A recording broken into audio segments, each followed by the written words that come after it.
बेटी को विदा करते समय बाप रो रहा है। लोग कहते हैं बेटी की विदाई में सबसे ज्यादा मां रोती है। शिव महापुराण की कथा कहती है कि मां से ज्यादा बेटी की विदाई में बाप रोता है साहब, क्योंकि बेटा मां को प्रिय होता है और बेटी बाप को प्रिय होती है। जब वो जाती है बाप का हृदय रोता है। आधी रात को अपनी पत्नी से कहता है उसकी शादी हो रही है, उसको जो अच्छा लगे ना उसकी पेटी में रख देना, उसकी अटैची में जमा कर दे देना। लाड़ों से पाल पोस कर बड़ा करा है उसको। माँ कहती है मैंने उसको अपना दूध पिलाया है, कैसे भेजूंगी मैं। बेटी जाते समय अपने पापा से गले लगकर कहती पापा मैं जा रही हूं। बाप की आंख में आंसू आ जाते हैं, लाडो तू जा रही है। उसको देखकर बाप की आंखें जल से सींचित हो जाती है। और याद रखना बहन बेटियां मायके जब तक आती हैं जब तक उसके माँ बाप हैं। मम्मी पापा रहते हैं तो बेटियां दौड़ दौड़ कर आती है पापा से मिलने के लिए, माँ से मिलने के लिए।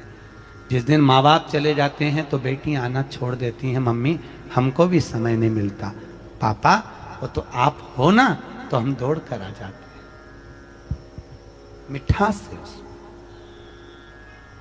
बहुत दूर अगर बेटी को परना देते हैं तो बेटी भी आंख में आंसू भर कर रोती है, पापा मैं देखने के लिए तरस जाती हूं।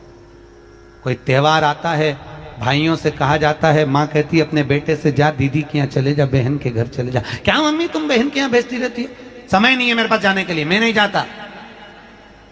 बहुत बहुत दिन हो जाते हैं, पड़ोसी अगर जा रहा होता है तो माँ एक झोला तैयार कर देती है, उसमें थोड़ा सत्तू रख देती है, थोड़ा सा लड्डू रख देती है, साड़ी रख देती है, जो बेटी को अच्छा लगता है चिवड़ा वो रखकर, और पड़ोसी को कहती है मेरी बेटी वहाँ रहती है, वो दूर गांव में, वो अमरावती, वो जलगांव, वो वहाँ उसके पास लेकर जाना, ये दे देना। बेटी जब झोला लेकर जाती है ना, जब पड़ोसी झोला लेकर जाता है, आवाज लगाता है लाडो तेरे पापा ने तेरी मम्मी ने ये भेजा है। लाडो दौड़ कर आती है, झोला नहीं देखती, आते सी पूछती है काका मेरे पापा कैसे हैं।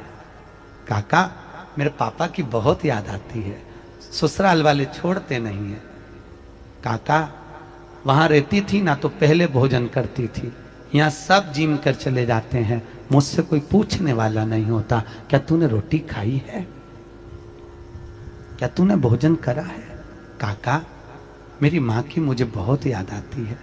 काका मेरे बाबा की तबीयत बहुत खराब रहती है, मेरे पिता को देखना, उनको कहना बेटी को बहुत दूर पढ़ना दिया बाबा, कभी तो मिलने आया करो, मुझे याद आती है। त्योहार आता है रक्षाबंधन का, मैं लिफाफे में राखी रखकर भेज देती हूँ। माना मैं बुजुर्ग हो गई फिर भी मेरे को मायके की याद आती है बाबा, मुझसे छूटता नहीं है। बाबा मायका छूटे तो छूटे कैसे। बाबुल भी रोए बेटी भी रोए, माँ के कलेजे के टुकड़े, कैसा जुल्म है हाय हर जाई, कोई जन्म दे कोई ले जाए। बाबुल भी रोए बेटी, नैनों में जल भरा, आंखों में आंसू भर कर कहती बाबा तेरे आंगन की मैं हूं ऐसी चिड़िया रे। बाबा केवल कुछ दिन और रहूंगी, पापा मुझे देखकर दुख मत करना, मैं बोझा नहीं हूं बाबा,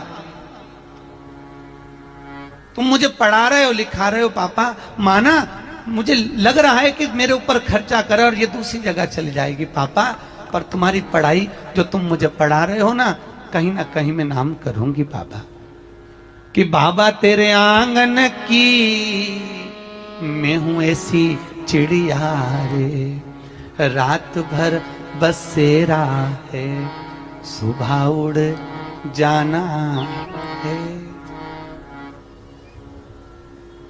नयन जल भरा, जाते समय बेटी पीछे मुड़कर अपने घर को देखती है। सब लोग कहते हैं गाड़ी आगे बढ़ाओ आगे बढ़ाओ, बेटी पीछे मुड़कर देखती है, पापा इस घर में मैं पल पोस कर बड़ी हुई, आज जा रही हूं, मुझे ये घर पराया सा लगने लगा है। पापा बहुत दूर दे दिया, कभी तो आना। फिर पीछे मुड़कर देखा बेटी ने, मां की ओर देखा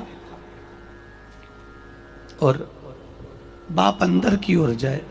हिमालय राज्य जब अंदर गए, पार्वती दौड़कर आकर फिर गले लग गई, बाबुल मैं जा रही। हिमालय राज ने आंख में आंसू भरकर कहा, लाडो तू कहां जा रहा, सुखी रहे। बाबा तेरे आंगन की मैं हूं ऐसी चिड़िया